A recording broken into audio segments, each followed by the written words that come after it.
Sylvan Hart did not set out to become a legend, or even particularly memorable. He mostly set out to survive, which already took all of his time. He arrived in Hell's Canyon with the vague optimism common to people who had not yet spent a winter there. The canyon was deep, narrow, and impressively uninterested in human comfort. The river cut through the rock like it had somewhere better to be. Trees clung to the slopes as if reconsidering their choices. Hart built a small shelter, not because it was ideal, but because it was possible. The walls were thin, the roof leaked in predictable places. This would not improve. His days quickly settled into a routine that was both simple and exhausting. He woke early because the cold woke him. He gathered wood because the cold insisted. He hunted, trapped, and foraged, not as a romantic exercise in self-reliance, but because eating was non-negotiable. Meals were repetitive. Sometimes they were disappointing. Sometimes they were barely meals at all. Hunger was not dramatic. It was just always there, waiting politely. Winters arrived without ceremony and stayed longer than invited. Snow made everything quieter, which did not make it easier. Tools broke. Repairs took longer than expected. Everything took longer than expected. Hart learned the terrain slowly, mostly through mistakes. He slipped, fell, and learned where not to step again. He learned which parts of the river were forgiving and which were not. The canyon offered lessons repeatedly, until understood. There were no days off. Illness was endured rather than treated. Injuries healed at their own pace, or didn't. Loneliness became a background condition, like the sound of wind or water. It was not always sharp. Sometimes it was just heavy. Letters were rare. Visitors were rarer. When people did appear, briefly, they seemed louder than necessary, and then they left, returning the canyon to itself. Hart kept going. He repaired what broke. He adjusted expectations downward. He marked time by seasons rather than dates. 41 years passed this way, not in a montage, but one ordinary day at a time. Nothing about the routine suggested it would become easier, and it did not. Survival remained work. Endurance became the achievement. By the time Hart left the canyon, the place had taken most of what it was going to take. What remained was a man shaped by isolation, routine, and the steady refusal to quit. This was not adventure. It was persistence, repeated until it added up to a lifetime. There was no clear moment when Sylvan Hart realized he had been in Hell's Canyon for a very long time. The days did not announce themselves. One season quietly replaced another, and the canyon continued doing what it always did. Time moved forward without commentary. Hart aged gradually, which was considerate of it. His body adapted in small ways. He became slower, but also more careful. Strength was replaced by efficiency. Movements wasted on younger optimism were trimmed away. He learned to conserve effort because effort had consequences. Every calorie mattered. Every injury was a negotiation with the future. Weather continued to be the primary authority. Summers were hot and dry, with dust settling into everything.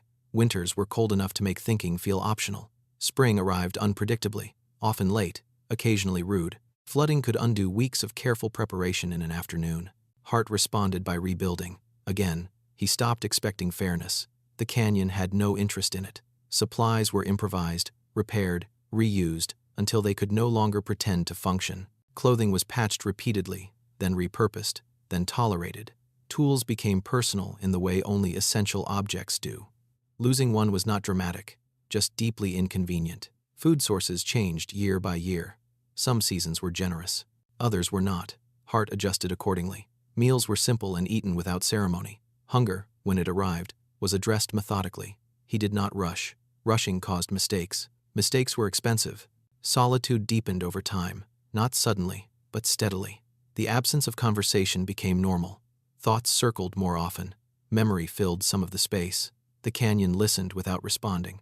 Occasionally, Hart spoke anyway. It did not change anything, but neither did silence. Animals remained consistent neighbors. They were predictable in ways people were not. Their presence was noted and respected. They came and went on their own schedules. Human contact, when it happened, felt briefly unreal. Voices sounded too clear. Questions felt excessive. People wanted stories. Hart had routines instead. After they left, the quiet returned, uninterrupted. Health became a matter of management rather than prevention. Pain was acknowledged, then accommodated. Rest was taken when necessary, not when convenient. Illness passed slowly, if it passed at all. There was no alternative system. The canyon did not offer second opinions. Over decades, The environment reshaped him. His sense of scale changed. Small comforts gained importance: a dry shelter, a steady fire, a meal that did not disappoint. These were achievements. 41 years accumulated without ceremony. There was no finish line. Eventually, circumstances changed. Leaving became possible. The canyon did not object. It remained where it was. Hart departed with what he could carry and what he had become. The survival was complete, not because it ended triumphantly, but because it ended at all. What remained behind was a place that had never needed him, and a life defined not by escape, but by staying. After so many years, routine became less something Hart followed, and more something that followed him. He did not plan days in advance. He responded to what needed doing, which was usually obvious. Firewood did not gather itself. Water did not carry itself uphill. Food did not appear simply because it was inconvenient not to have it. Each task arrived quietly, waited to be done, and lingered until addressed.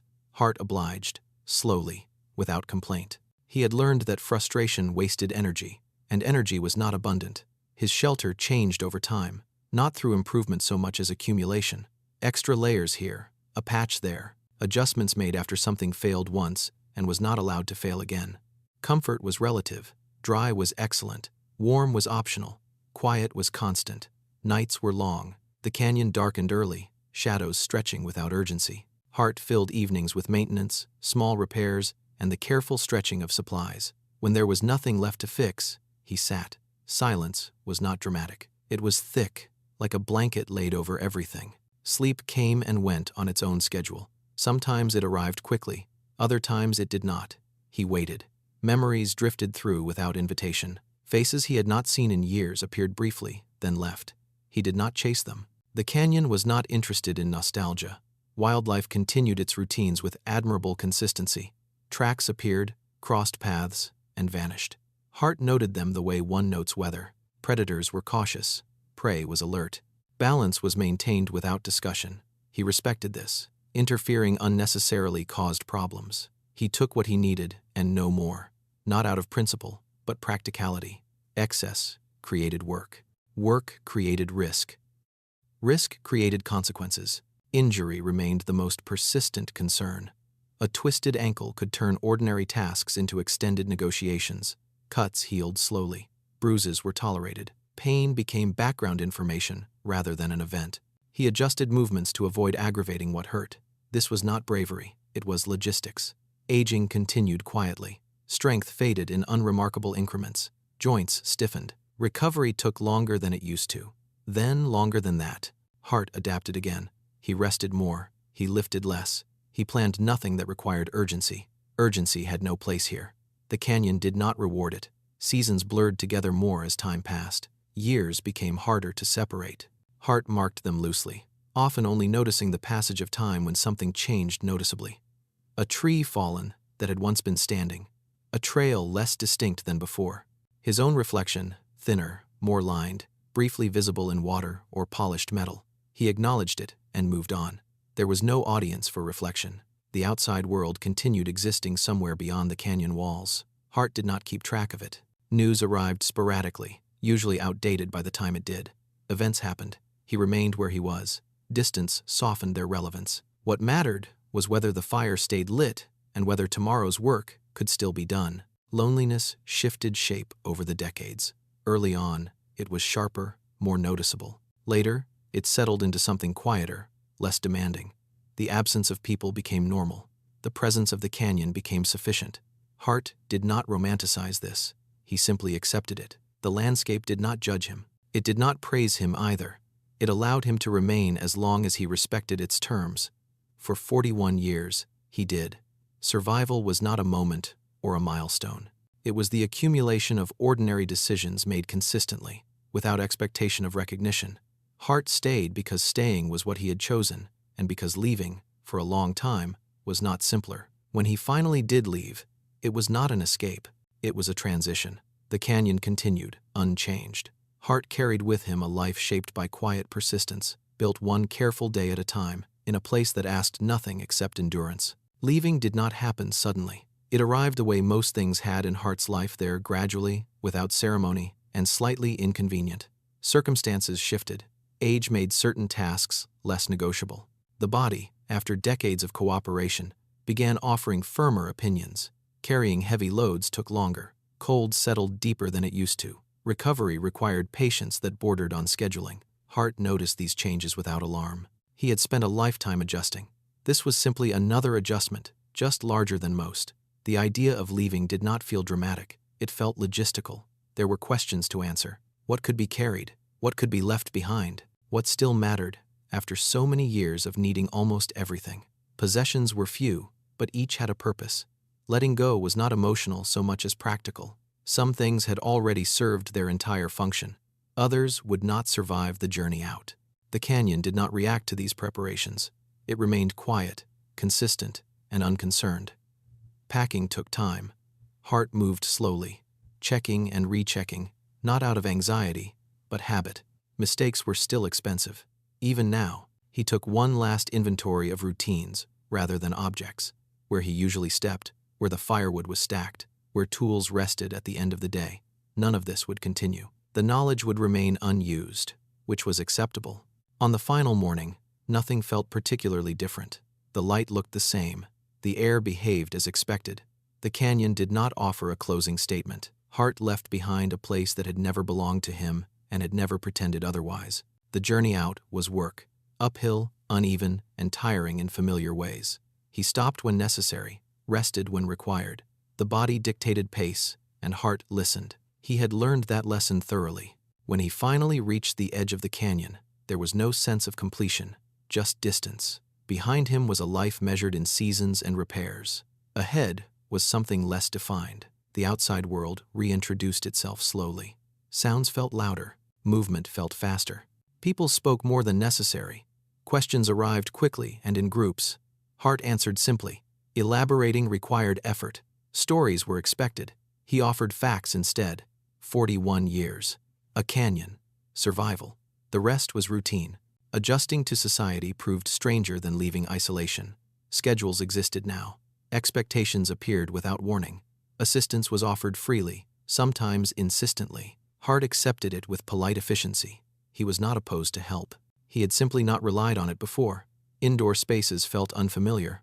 Walls were close. Silence behaved differently here. Nights were quieter in ways that did not match memory. He slept, eventually. Dreams adjusted more slowly. People asked if he missed the canyon.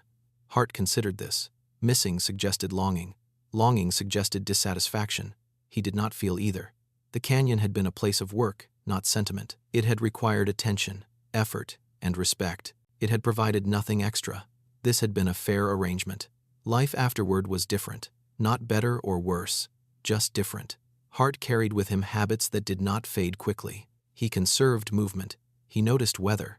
He repaired things rather than replacing them when possible. These habits confused some people. They were not explanations. They were residue. When asked how he survived so long alone, Hart did not offer philosophy. There was no principle that covered everything. He stayed because staying was manageable. He adapted because adaptation was necessary. He endured because there was no alternative that made more sense at the time. The canyon did not shape him through drama. It shaped him through repetition. The story, when told later, sounded extraordinary. 41 years, isolation, harsh conditions, but lived from the inside. It was a series of ordinary days, each requiring attention, none demanding heroics. Survival was not achieved once. It was renewed daily.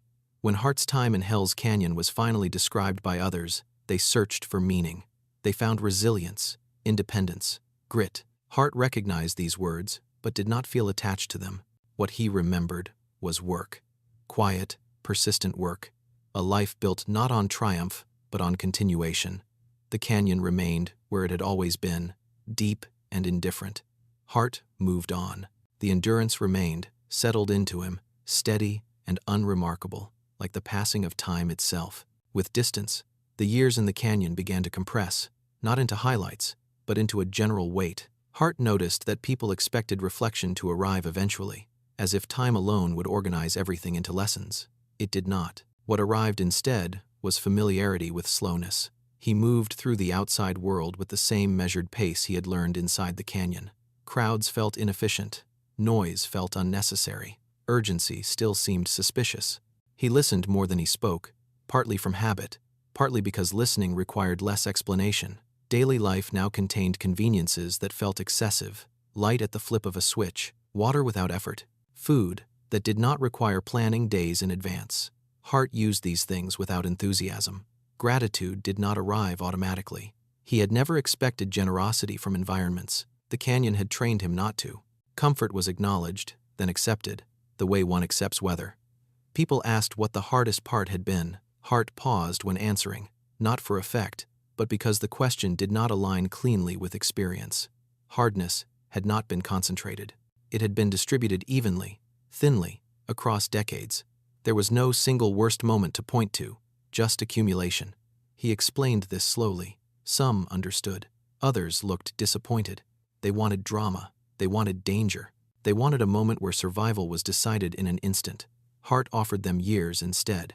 Over time, memories became less detailed. Specific days faded first, then weeks. What remained were patterns: cold mornings, repaired tools, the sound of wind moving through the canyon without asking permission. These surfaced occasionally, without warning. He did not resist them. He had learned that resisting took energy. Energy, even now, was best conserved. The canyon continued to exist without him. This was not comforting or unsettling. It was expected. Hart had never believed places depended on people. People, however, depended heavily on places. The canyon had been demanding but honest. It never pretended to be kinder than it was. This, Hart realized later, had been its most manageable quality. In conversations, his time there gradually became simplified. 41 years turned into a single sentence, sometimes just a phrase. The details were lost in translation. Hart did not correct this. Accuracy was not required anymore. What mattered had already happened. Life moved forward in smaller, quieter ways. Hart found himself repairing things for others, not because he had to, but because it made sense. He still preferred fixing to discarding. He still planned for weather. He still avoided unnecessary effort. These habits persisted without instruction. They were not souvenirs. They were structural. When asked if he would do it again, Hart did not answer immediately. The question assumed repetition. His experience had not been designed for that. It had been one long response to a specific set of conditions. Remove the conditions, and the response no longer applied. Eventually, he said no. Not because it had been unbearable, but because it had been complete. There was nothing left to prove to the canyon, and nothing left for it to take. Survival, after all, was not something he missed. It was something he had finished. As time went on, Hart noticed that endurance left a residue that did not disappear simply because circumstances improved. His body no longer needed to work as hard, but it continued behaving as if effort might be demanded at any moment. He rose early without intending to. He ate slowly, even when food was plentiful. He paused before discarding anything, considering whether it might still be useful in some future that did not actually require preparation. These habits were not chosen. They persisted. People interpreted them as discipline. Hart thought of them as inertia. The canyon had set his pace, and the pace remained. Conversations drifted toward meaning again, as they often do when an experience seems too large to leave unexplained. People wanted insight. They asked what 41 years of isolation taught him about humanity. Hart considered this carefully and concluded that it had not taught him much about people at all. It had taught him about systems, about cause and effect, about the reliability of repetition. If you did something consistently, the outcome was usually predictable. If you did not, the outcome was often uncomfortable. This was not philosophy. It was observation. The canyon had been very good at demonstrating consequences. He explained this, gently, and watched interest fade. It was not the answer they were hoping for. They wanted revelation. Hart had routine. Routine did not photograph well. Memory continued rearranging itself. Events that had once seemed important lost their edges. Hard winters blended together. Near misses became footnotes. What remained clearest were the processes. How to build a fire that lasted through the night. How to read weather before it arrived. How to stop before fatigue turned into injury. These were not dramatic skills. They were preventative. They existed to avoid stories rather than create them. Hart found this reassuring. A life that avoided stories had, in his experience, been easier to maintain. Occasionally, he dreamed of the canyon. The dreams were unremarkable. No danger, no triumph, just movement through familiar terrain, checking things that did not need checking anymore. He woke without urgency. The dreams faded quickly, leaving behind a sense of quiet competence that no longer had an outlet. The outside world continued operating at a speed Hart did not share. Decisions were made quickly. Objects were replaced rather than repaired. Weather was discussed but rarely prepared for. He did not criticize this. It was simply different. His time in the canyon had not made him superior. It had made him specific. Specific to a place, a rhythm, a way of paying attention. That specificity no longer applied broadly. He accepted this. Hart's story circulated occasionally, resurfacing in articles or conversations, usually stripped down to its most impressive numbers. 41 years, one canyon, alone. These facts traveled well. The rest did not. The boredom, the maintenance, the endless sameness punctuated by minor crises. These details were less portable. Hart did not correct the record. The simplified version did not interfere with his life. He was not responsible for how others organized it. When asked what he missed, Hart answered honestly. He missed predictability, not safety, not isolation, predictability. The canyon had been harsh, but it had been consistent. Cause followed effect without debate. Effort produced results, or it did not, and the reason was usually clear. The modern world felt less direct. Outcomes were influenced by systems Hart had not built and could not see. This made adjustment slower. He learned anyway. He always had. Survival had trained him to learn without ceremony. Over time, the need to explain himself diminished. New routines replaced old ones. They were easier, but they still required attention. Hart gave it to them.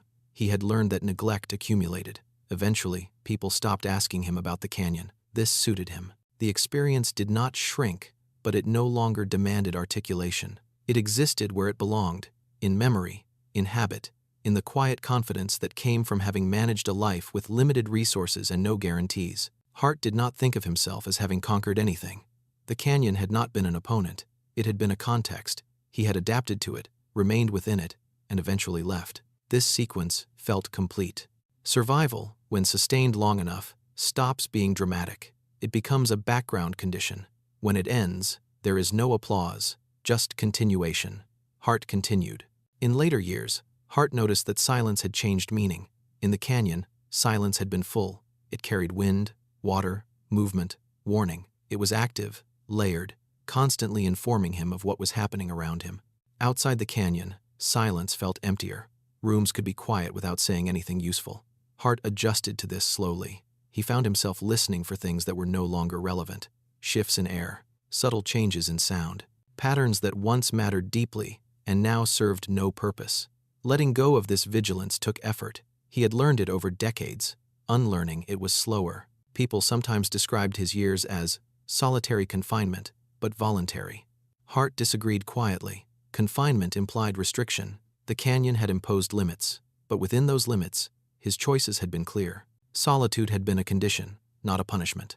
It had required attention, not resistance. He explained this once, carefully. The explanation did not circulate widely. It lacked tension. What Hart missed least was the idea of comfort as a goal. In the canyon, comfort had been temporary and accidental. You did not pursue it. You noticed it when it appeared and worked around it when it disappeared. Outside, comfort was expected. Its absence caused frustration. Hart observed this with mild curiosity. Expectation, he had learned, was expensive. The canyon charged heavily for it.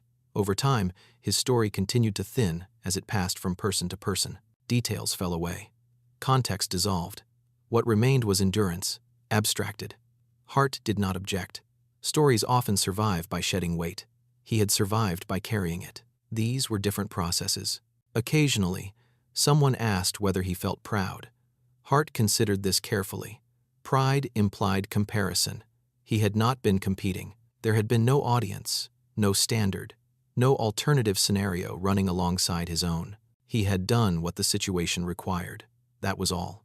Pride seemed unnecessary. Satisfaction, perhaps, but even that felt too deliberate. Completion was closer. The canyon chapter had ended. Not dramatically, just fully. As he grew older, Hart became more comfortable with the idea that his experience resisted translation. It did not convert cleanly into advice. It did not offer universal lessons. It applied very specifically to one man, one place, one extended set of circumstances. This specificity did not bother him. In fact, it felt accurate. When people asked what others could learn from his 41 years, Hart said very little, sometimes nothing at all. Silence, after all, had once been useful. It did not need defending. What remained of the canyon lived quietly inside him, in pacing, in restraint, in the habit of doing what needed doing without commentary. These traits did not announce themselves. They surfaced in small decisions. He repaired instead of replacing. He waited instead of rushing. He accepted outcomes without assigning meaning. The canyon had taught him that not everything required interpretation. Some things simply required response. Hart continued living this way, unremarkably. His survival story existed mostly outside of him now, told by others, shaped by distance and interest. Inside, it was quieter. Just a long memory of work done steadily, in a place that demanded consistency and offered nothing extra in return. He had given it 41 years. It had given him exactly what it promised, and that, Hart decided, had been enough. In time, Hart realized that what people called the story was mostly an arrangement of absences. It omitted the waiting. It skipped the repetition. It ignored the long stretches where nothing happened and nothing was expected to happen. Those stretches had been the majority. They were where endurance actually lived. Outside the canyon, days were divided into segments with names, appointments, errands, obligations. Hart learned these again, carefully. He showed up early. He left when things were done. He did not linger unless there was a reason. This behavior was occasionally misread as impatience. It was not. It was efficiency, shaped by weather and hunger. In the canyon, lingering had consequences. Habits formed there did not disappear simply because consequences softened. Hart found that people filled silence quickly. They explained themselves preemptively. They added context that had not been requested. Hart listened. He nodded. He did not interrupt. In the canyon, unnecessary speech had been a liability. Sound traveled. Attention followed it. Quiet had been safer. Even now, quiet felt sufficient. When silence stretched, Hart did not feel responsible for filling it. Others did. This difference created small frictions that resolved themselves without effort. He continued repairing things: chairs, fences, tools. It surprised some people how patiently he worked. He measured twice, sometimes 3 times. He adjusted rather than forced. Force broke things. Broken things required more work. This logic did not need defending. It functioned regardless of explanation. Weather continued to matter to him. He noticed it before it arrived. He prepared even when preparation was optional. Umbrellas, extra layers, a preference for routes that offered cover. These were small gestures toward an older system that had once determined whether a day would be survivable. Here, they were mostly unnecessary. Hart did them anyway. It cost little to be ready. He slept lightly for years after leaving the canyon. Not from fear, from habit. The night had once required monitoring. Fires needed attention. Sounds needed sorting. He woke easily, checked nothing in particular, and returned to sleep. Over time, this softened. Sleep grew deeper. The body adjusted. It always did. Memory continued. Its quiet editing. The canyon receded without disappearing. It remained intact, but less immediate. Hart did not feel loss in this. He had never expected permanence from experience.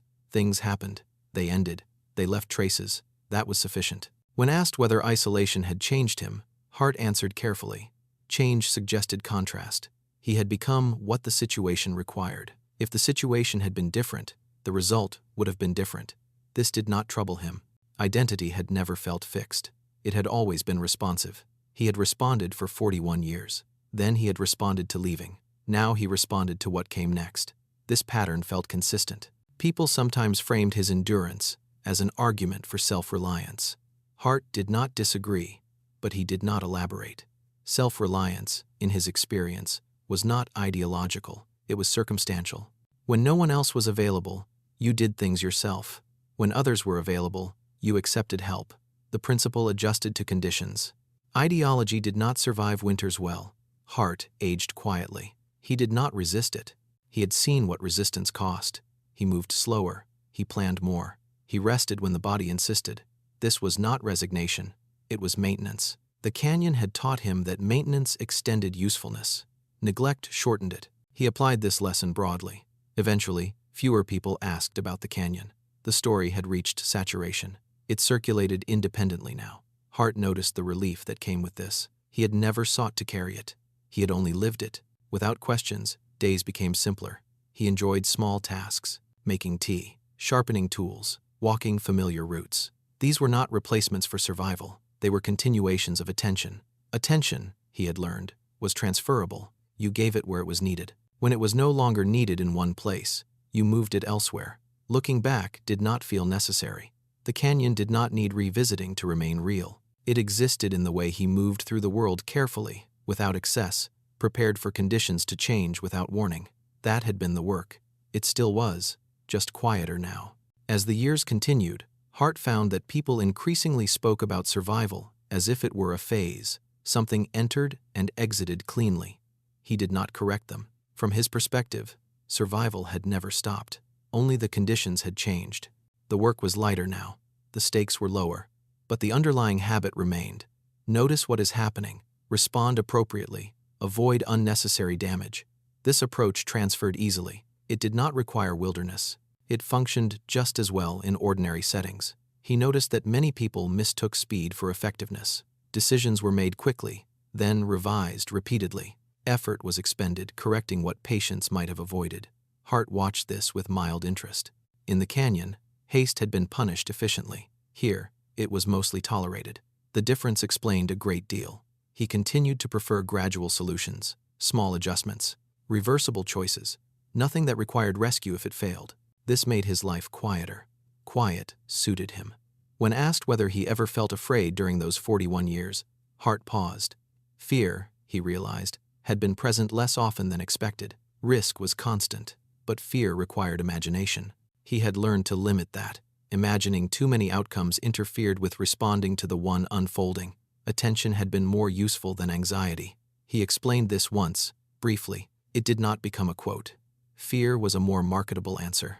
Hart aged further. His movements slowed into something deliberate rather than cautious. He allowed himself to rest without justification. The body had earned credibility. He listened when it spoke. This was a skill learned late but applied consistently. Memory continued simplifying. What once felt like decades now felt like a texture. Rough, persistent, familiar. He could not always place events in order, but order no longer mattered. Sequence had been useful during survival. Now, significance mattered less. Days did not need to accumulate into meaning. They only needed to be lived competently. Hart found comfort in this. The pressure to extract lessons faded. He stopped thinking of the canyon as something behind him. It existed alongside everything else, neither past nor present, simply incorporated. When people spoke of legacy, Hart disengaged. Legacy implied an audience that extended beyond necessity. He had lived without one. The idea felt abstract. If something useful remained from his time there, others could use it. If not, that was acceptable. Utility had always been the measure. In the end, Hart understood his endurance not as an achievement, but as a sustained response. Conditions had been demanding. He had met them. When they changed, he changed. This seemed sufficient. Survival had not made him exceptional. It had made him consistent. Consistency, over long enough time, had been enough. Toward the end of his life, Hart became aware that his relationship with time had settled into something unusually calm. Days arrived, were addressed, and departed without leaving much residue. He did not rush them. He did not store them for later reflection. This was not mindfulness. It was familiarity. Time, like weather, had once been something he monitored closely. Now it behaved well enough to be trusted. People sometimes assumed that such a long period of isolation must have sharpened his sense of purpose. Hart did not experience it that way. Purpose implied direction. In the canyon, direction had been obvious and limited. Stay alive, maintain shelter, prepare for what was coming. These goals did not accumulate into a philosophy. They expired daily and had to be renewed the next morning. This repetition left little room for abstraction. He carried this approach with him. He did what needed doing. When it was done, he stopped. He did not search for more. This puzzled some people. Hart did not find it puzzling at all. He noticed that many conversations revolved around identity, who someone was, who they were becoming, who they used to be. Hart rarely engaged. Identity, to him, had always been provisional. It responded to conditions. It adjusted when those conditions changed. The canyon had not asked who he was. It had asked what he could manage.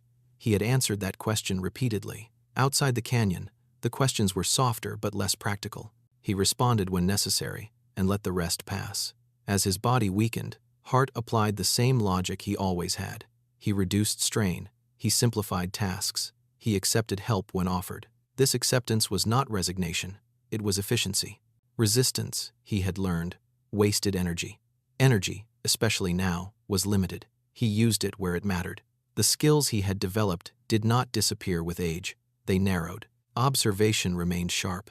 Judgment remained cautious. He could still tell when something would not last. He could still sense when effort would not be repaid. These abilities did not make him wise. They made him selective. He spent less time on things that demanded explanation. Explanation had never been useful in the canyon. Outcomes had mattered more. When people spoke of his 41 years as if they were separate from the rest of his life, Hart disagreed silently. Those years had not been an interlude. They had been the structure. Everything before them had led there. Everything after them had been shaped by them. The division was artificial. He did not correct it. Correction required engagement. Engagement was optional now. In quieter moments, Hart acknowledged a mild gratitude, not for the hardship itself, but for its clarity. The canyon had been difficult, but it had been honest. It did not pretend that survival was comfortable or fair. It did not offer shortcuts. It required attention and rewarded it proportionally. This transparency had been rare elsewhere. Hart appreciated it without nostalgia. He did not wish to return. Wishing implied dissatisfaction with the present. He was not dissatisfied. He was finished with that chapter and comfortable with what followed. As his story continued to circulate independently of him, Hart felt increasingly detached from it. This detachment was not indifference. It was relief. The work had been done. The explanation was no longer required. Others could arrange the facts as they saw fit. He had arranged his life as it needed to be arranged. In the end, Hart's survival did not conclude with a lesson or a summary. It concluded the way it had proceeded, quietly, without emphasis, without a need for recognition. He had lived within demanding conditions for 41 years, adjusted carefully, and left when it made sense to do so. The canyon remained. He did not. This was not tragic. It was accurate. Survival, extended long enough, becomes ordinary. Ordinary, handled well enough, becomes a life. Hart's had been exactly that. After Hart was gone, the canyon remained exactly as it had been before him. This detail mattered more than most people realized. There were no markers that truly captured his presence, no monument that explained 41 years of persistence. The land did not commemorate endurance. It simply continued. Wind moved through familiar paths. The river kept its schedule. Seasons replaced one another without hesitation. If someone stood where Hart once stood, they would not feel his absence. The canyon was not sentimental. Those who later tried to understand his life often searched the environment for answers. They expected something carved, altered, or improved by long habitation. What they found instead were subtle traces that blended easily back into the landscape. A flattened area where a structure once stood. Stones arranged with quiet logic. Paths worn just enough to suggest repeated use. Nothing dramatic, nothing permanent. Hart had never aimed for permanence. Permanence was heavy. It required maintenance long after usefulness had ended. He had preferred things that could disappear without consequence. This preference had guided much of his work, though he had never named it. People continued telling his story, refining it with each retelling. The facts stayed mostly intact. The tone shifted. Some versions leaned toward admiration, others toward disbelief. A few drifted toward myth. Hart would not have corrected any of them. Accuracy had been necessary when survival depended on it. Afterward, it mattered less. The canyon did not confirm or deny the stories. It simply existed as evidence that someone could remain there for a long time without conquering it or being defeated by it. For Hart, that had been enough. If there was a legacy, it was quiet. It existed not as inspiration, but as proof of compatibility between a person and a place over an extended period of time. Compatibility did not sound heroic. It sounded practical. Hart would have approved. In the years that followed, Hart's life was occasionally used as a reference point, usually when discussions drifted toward limits, how long someone could endure, how little someone truly needed. These conversations tended to be speculative. Hart had not speculated. He had operated. Endurance, in practice, had been less about pushing boundaries and more about staying within them, knowing when not to act, knowing when to stop before stopping was forced. This distinction was rarely captured in retellings. It lacked drama. What endured instead was the number. 41 years. Numbers were tidy. They gave the impression of scale without requiring explanation. Hart's actual experience had been messier, quieter, and resistant to summary. That resistance was appropriate. Lives lived slowly do not compress well. Occasionally, someone would attempt to recreate his isolation in theory. Could they do it? Would they try? Hart's life became a hypothetical. These questions never interested him while he was alive, and they would not have interested him afterward.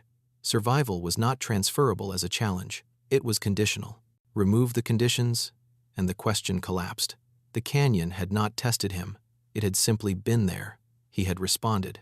That was the entire exchange. Over time, the sharp edges of his story softened. The brutality became implied rather than described. The years blended into a single endurance arc. This smoothing made the story easier to consume. It also made it less accurate. Hart would have noticed this and let it happen. Accuracy had once kept him alive. Afterward, it had no obligation to be preserved. The canyon continued its long indifference. New visitors passed through, some aware of Hart, others not. None stayed. Staying had never been contagious. It required a specific alignment of circumstances, temperament, and acceptance. Hart had possessed all three, briefly, for most of a lifetime. When alignment faded, he left. This sequence did not need interpretation. It functioned without one. In this way, Hart's survival resisted meaning while remaining complete. It did not argue for solitude or against society. It did not suggest improvement or decline.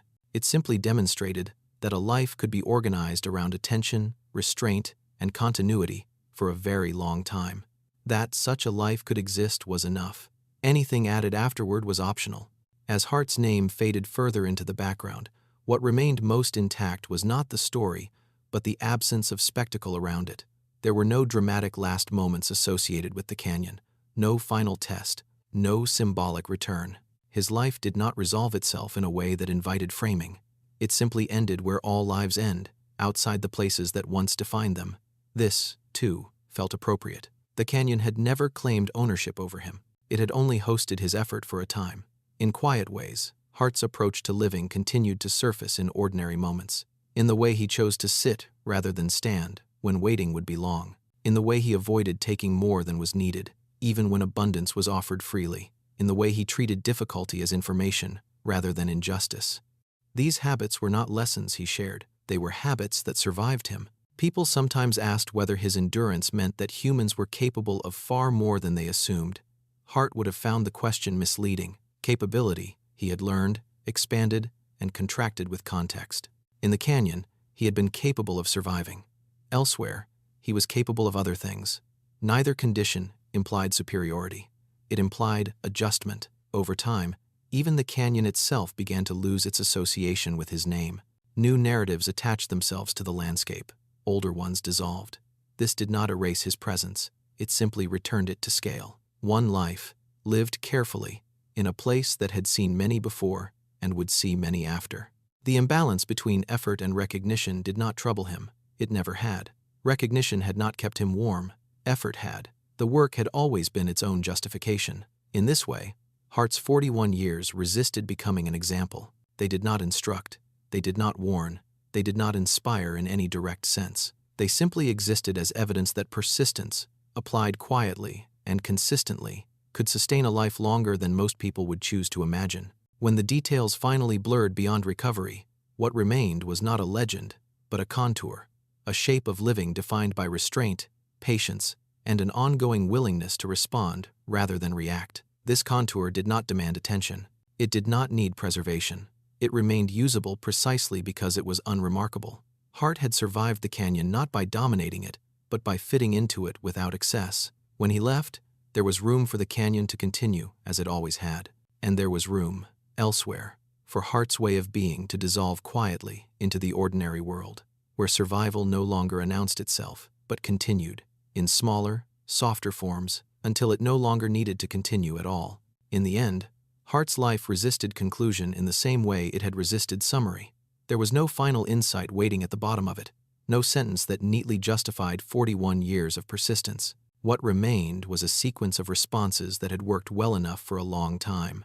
That was all survival had ever promised. When people later tried to extract motivation from his story, they often misunderstood its calmness as strength. Hart would have considered that inaccurate. Calmness had been a byproduct, not a trait. It emerged when panic stopped being useful. Over time, fear had been replaced by familiarity. Familiarity had been replaced by routine. Routine had been replaced by something quieter still. Acceptance of conditions without expectation that they improve. This acceptance did not remove hardship, it simply removed surprise. The canyon had been harsh, but it had been honest. It did not change its terms. Hart had appreciated that. Elsewhere, conditions shifted constantly, often without warning or reason. He adjusted, but he did not pretend to prefer it. His skills had never been about domination or mastery. They had been about staying within tolerable limits for as long as necessary. This approach did not translate well into advice. It did not scale. It did not promise results. It simply described how one man remained alive in one place longer than expected by doing what needed doing and very little else. As time passed, fewer people remembered the specifics. Dates blurred, context thinned. What survived was the outline of endurance without spectacle. This outline was easy to misunderstand. Some saw it as proof of exceptional resilience. Others saw it as unnecessary suffering. Hart would not have argued with either interpretation. He had never required agreement. He had required functionality. The canyon had functioned. He had functioned within it. Then, eventually, he had not. That transition did not feel like failure. It felt like completion. Survival, extended long enough, loses its urgency. It becomes maintenance. Maintenance, sustained long enough, becomes life.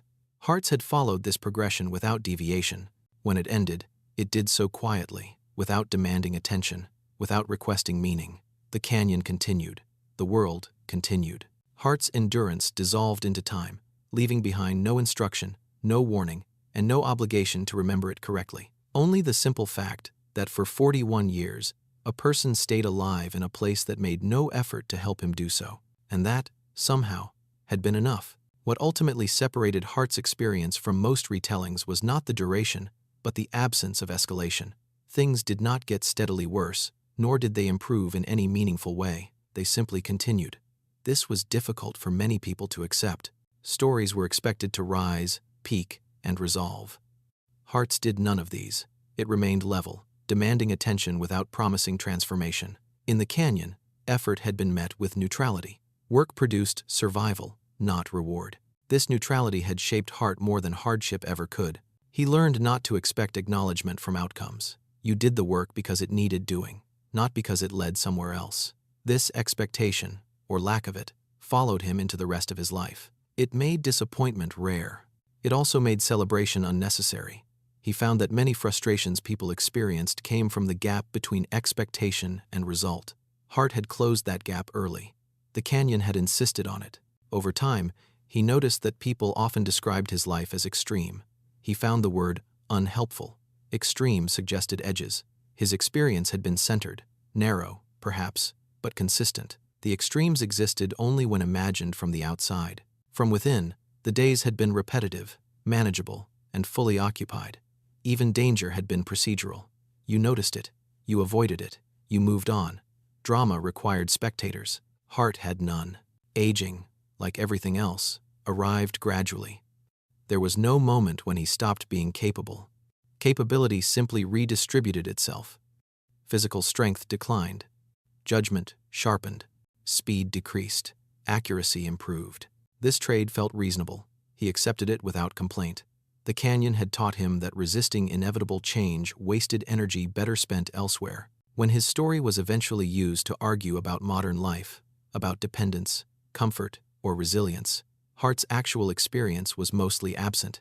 He had not been making a point. He had been making shelter, gathering food, repairing tools. These activities did not convert neatly into arguments. They remained stubbornly literal. This literalness had protected him from abstraction for most of his life. It kept his attention where it mattered. Even toward the end, Hart did not look back in the way people expected. Reflection, for him, had always been functional. You reflected to correct behavior, not to assign meaning. Once the canyon chapter closed, there was nothing left to correct. The work had been done. The adjustments had already shaped him. Revisiting them would not improve the outcome. He let them rest. If there was any quiet satisfaction, it came not from endurance itself, but from having responded appropriately to circumstances for as long as circumstances required response. He had not overstayed. He had not left prematurely. He had stayed until staying no longer made sense. This balance felt right. Few things in life had felt that clean. When Hart's name eventually became just another reference, detached from details and flattened by time, it did not diminish the life he had lived. Lives did not require preservation to have occurred. They required attention while they were happening. Hart had given his. For 41 years, he had remained alert, restrained, and responsive in a place that offered no margin for carelessness. When that attentiveness was no longer needed there, he carried it elsewhere, quietly, until it, too, was no longer needed. The story did not end with insight. It ended with adequacy. And adequacy, sustained long enough, had been enough to build an entire life. By the time Hart's story had thinned into a handful of facts, it had also lost its urgency. No one needed it to explain anything anymore. It existed as background information, occasionally referenced, rarely examined. This suited the nature of the life it described. Hart had never rushed. His experience did not hurry to be understood either. In practical terms, what he had done was simple. He had matched his effort to his environment and avoided excess. He had noticed problems early, addressed them slowly, and refused to escalate situations that did not require it. These habits were not heroic, they were economical. The canyon had rewarded economy and punished waste with consistency. Over decades, Hart had learned to trust that pattern more than any internal motivation. Motivation fluctuated. Conditions did not. He responded to conditions. When people imagined themselves in his place, they often focused on isolation as the primary difficulty. Hart would have disagreed. Isolation had been manageable. Uncertainty had been manageable. What required constant attention was neglect. Small things left undone accumulated quickly. A tool left unrepaired became unusable. A shelter left unmaintained became unsafe. A body left unconsidered became unreliable. None of this was sudden. All of it was predictable. Predictability, Hart had learned, was survivable. His life demonstrated this without announcing it. Even after leaving the canyon, he continued managing life the same way, not as a philosophy, but as a habit of attention. He noticed where before failure. He acted before urgency. He stopped when effort no longer produced benefit. These behaviors appeared understated in ordinary settings. They rarely attracted comment. That was acceptable. Attention did not need recognition to function. As Hart grew older, the distance between what he had done and how it was remembered continued to widen. This gap did not trouble him. Memory, like weather, followed its own logic. You could prepare for it, but you could not control it. He had learned long ago not to invest effort where control was unavailable. That lesson remained useful. When the end of his life approached, it did not arrive as a contrast to survival. It felt like its extension. Energy diminished, tasks simplified, rest increased. The same principles applied. Reduce strain, conserve resources, respond honestly to limits. There was no sense of interruption, just transition. Survival did not stop abruptly. It tapered. This taper felt appropriate. Hart had never believed in sharp endings. The canyon had not ended for him either. It had simply become less relevant. His life followed the same pattern. What remained, in the broadest sense, was a demonstration of scale. That a life could be built slowly, quietly, without accumulation of spectacle, and still remain complete. That endurance did not require narrative tension to exist. That adequacy, applied consistently, could outlast ambition. Hart had lived 41 years in a place that offered no encouragement and no shortcuts. He had adjusted, maintained, and remained. When it made sense to leave, he left. When it made sense to rest, he rested. Nothing about this required interpretation. It required only attention. That attention, sustained over time, had been enough. Long after the details had faded, what remained of Hart's life was a particular quietness that resisted interruption. Not silence exactly, but the absence of urgency. His years in the canyon had removed any instinct to hurry toward conclusions. Things ended when they ended. Until then, they required maintenance. This approach followed him into every remaining corner of his life. He did not rush conversations. He did not rush decisions. He did not rush decline. Each stage arrived, settled briefly, and moved on. People around him often mistook this steadiness for detachment. It was not. It was familiarity with processes that could not be forced. The canyon had taught him that forcing outcomes usually created new problems that demanded more effort than the original situation. He had learned to wait without expectation of reward. Waiting, properly done, conserved resources. Even memory began to behave differently. Hart no longer replayed events in sequence. Instead, recollections surfaced as sensations: cold air against skin, the weight of tools, the smell of wood smoke. That meant the fire was still alive. These memories did not require interpretation. They arrived fully formed and left without explanation. He accepted them as they came. Trying to organize them would have served no purpose. In the canyon, organization had been external, food stored, shelter maintained, time measured loosely. Internally, things had been allowed to remain unstructured. This habit persisted. As his body weakened further, Hart continued applying the same logic he always had. He simplified movements. He avoided unnecessary strain. He accepted assistance when it was efficient to do so. Independence had never meant refusal. It had meant clarity about what could and could not be managed alone. This clarity remained intact until the end. People sometimes spoke near him about courage, as if the word might still be useful. Hart did not respond. Courage implied resistance to fear. He had long ago stopped negotiating with fear.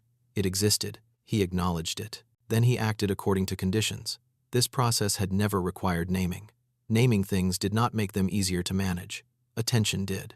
In this way, Hart's life continued to resist becoming symbolic. It did not stand for solitude or self-reliance or escape. It stood only for itself. One person, responding consistently to a set of demands, until those demands changed. When they did, his responses changed as well. This adaptability, sustained over decades, did not announce itself. It did not demand preservation. It simply occurred. When Hart's presence finally receded completely, it left no void. Systems continued functioning. People adjusted. The canyon remained unchanged. This absence of disruption was not failure. It was success of a particular kind. A life so carefully fitted to its conditions that its removal required no correction. Hart had never aimed to leave a mark. He had aimed to remain functional. He had succeeded. When Hart was no longer present to answer questions, the questions themselves gradually changed. They became less personal and more abstract. What kind of person could do this? What kind of mindset allowed it? What kind of lesson it offered? These questions floated freely, unattached to the actual conditions that had shaped his life. Hart, had he been there, would have found this unsurprising. Distance always encouraged theory. The canyon had never tolerated it. There, ideas were tested immediately and without explanation. What worked stayed. What failed was corrected or abandoned. This simplicity had been demanding, but it had been fair. Fairness, Hart had learned, did not mean comfort. It meant consistency. The canyon had been consistent. It applied pressure evenly and without exception. This consistency had allowed him to plan, adjust, and persist without resentment. Resentment required comparison. There had been nothing to compare his situation to. It was simply what it was. Outside the canyon, comparison was constant. Hart noticed this early and chose not to participate. Measuring life against other lives had never been useful to him. In the canyon, there were no other lives to measure against. There was only the work in front of him. This focus had simplified decisions. It had also narrowed desire. Over time, desire had become unnecessary. Needs were clear. Wants faded. This was not discipline. It was alignment. As Hart aged further, even the memory of alignment softened. He no longer thought in terms of before and after. The canyon years did not stand apart from the rest of his life. They blended into it, inseparable from who he had become. Asking what those years meant felt similar to asking what a spine meant to a body. They had supported everything that followed, but they were not meant to be examined constantly. When Hart's death was eventually noted, it was recorded plainly. Dates, age, location. The canyon was mentioned, as it always was. 41 years appeared again, doing its quiet work of impressing people who had not lived them. Hart would not have objected. Numbers were efficient. They carried weight without demanding detail. The details, he knew, would never translate accurately anyway. What had mattered was not that he survived for 41 years, but that he survived one day, repeated until it added up. This repetition had never felt heroic. It had felt necessary, and necessity, handled long enough, had become habit. Habit had become life. The canyon had not been defeated. It had not been escaped. It had been inhabited, temporarily, by someone willing to meet its terms without negotiation. When that willingness ended, the arrangement ended. There was no conflict in this, just completion. Hart's survival did not conclude with revelation or reward. It concluded the way it had unfolded quietly, incrementally, without spectacle. The canyon remained deep and indifferent. The world moved on, and the space between them once filled by a single, persistent life, returned to stillness, as if nothing extraordinary had ever occurred at all. With enough time, even the idea of survival loosened its grip. Hart's life no longer required that word to describe it. Survival implied danger, opposition, and urgency. Those elements had once been present, but they had faded long before the end. What remained was something quieter: continuity. He had continued. The conditions had changed, but the method had not. Pay attention, reduce waste, respond rather than react. This method proved flexible enough to carry him well beyond the canyon itself. People who encountered him late in life often expected intensity. They had heard the outline of the story and assumed the person must match it. They were usually surprised. Hart was calm to the point of being unremarkable. He did not scan rooms. He did not speak in warnings. He did not carry the canyon visibly with him. It existed internally, as calibration. His sense of scale was different. Problems appeared smaller, not because they were trivial, but because he had seen how slowly things could unfold when handled patiently. Crisis, he had learned, often resulted from compression, too much action forced into too little time. He avoided this when possible. Even regret behaved differently for him. He did not revisit decisions often. In the canyon, revisiting past choices rarely helped. You adjusted the present instead. This habit carried forward. He accepted outcomes as data, not judgments. If something worked, it was repeated. If it did not, it was altered or abandoned. Emotion did not improve the process. This did not make him distant. It made him efficient.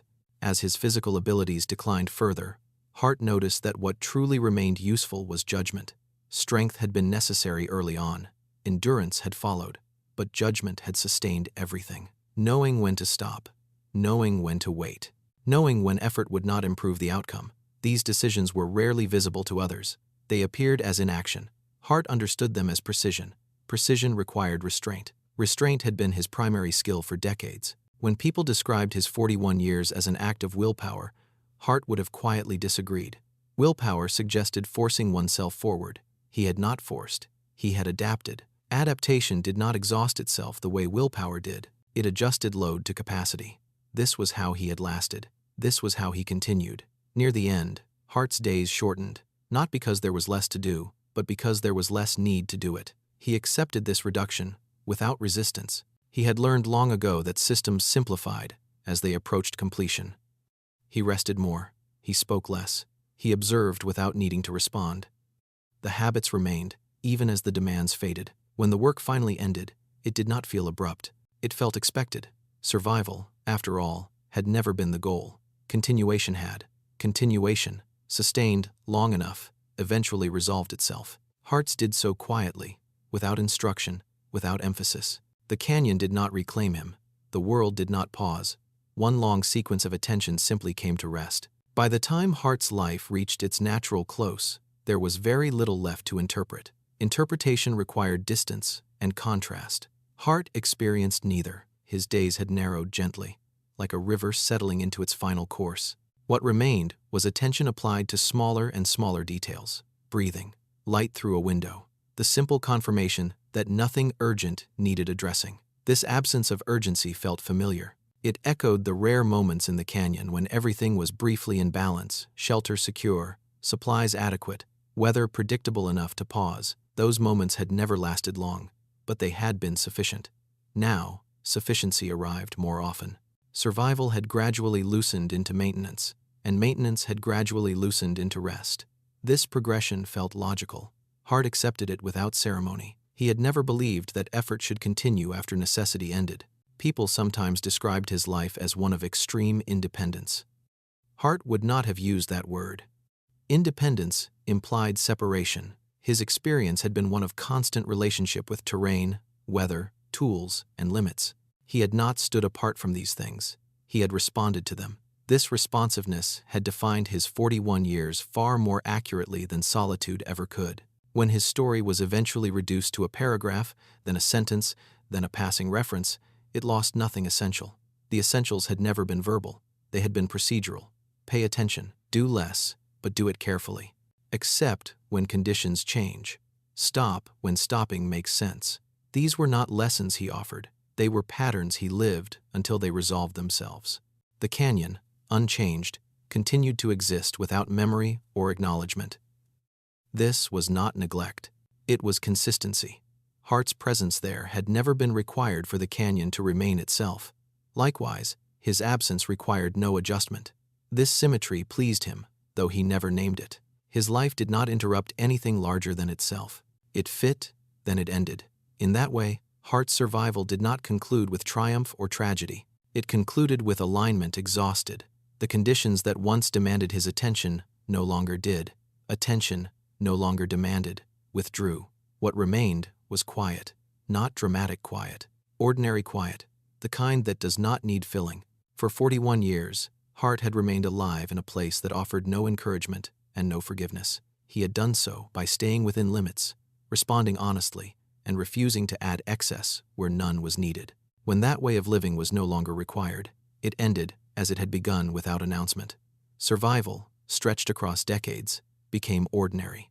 Ordinary, handled with care, became a life. Hart's life had been exactly that.